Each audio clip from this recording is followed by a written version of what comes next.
Hey, welcome back. This week's recipe from the farm, I am baking and stuffing these little honey nut squashes.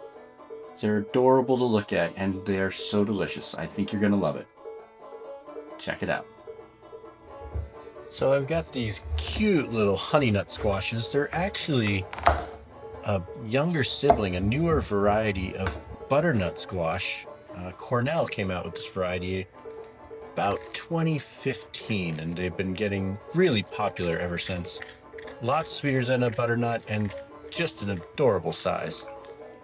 So I'm gonna cut it in half, scoop out the seeds, add some olive oil, and I'm gonna coat both sides. Just cooks up a little bit nicer, even though you're not gonna eat the skin in the end. I'm gonna season with a little bit of salt, and then I'm going to flip over the halves so they're cut side down and bake those in a 375-degree oven for about 40-45 minutes until they're soft. You can tell.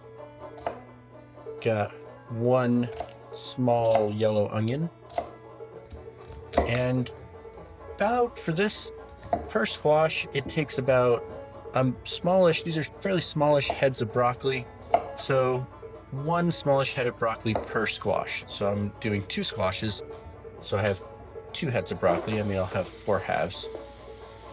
And then I'm going to saute my onion. When that's sauteed up, add the broccoli in. I'm just going to cook it until it's nice and green. Doesn't take too long, maybe 5 or 6 minutes.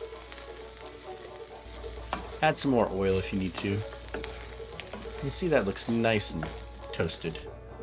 I'm going to add my spice mix. You can check out my website to get what that spice mix is. And I'm adding about a cup of grated cheddar cheese, and a half a cup of breadcrumbs. There are some really great gluten-free breadcrumbs, but I'm using a panko here. So my squashes are done, coming out of the oven. Gonna flip those over, a little hot, but nice and soft. And when I flip those over, then I'm going to start stuffing them. Now, when I am stuffing them, I am every other one. I fill one pocket and then I completely covered the second one. I just think it looks pretty. Let's go back in the oven and for about 15 minutes, and then they're done. All right, the butternut squash is done. Smells really good. Ooh, it's hot.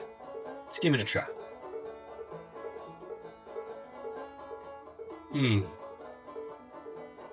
Mmm. Oh, that is delicious. That is a great combination. So easy to make too. I think you're gonna like it. So until next time, keep planting, keep cooking, do something good.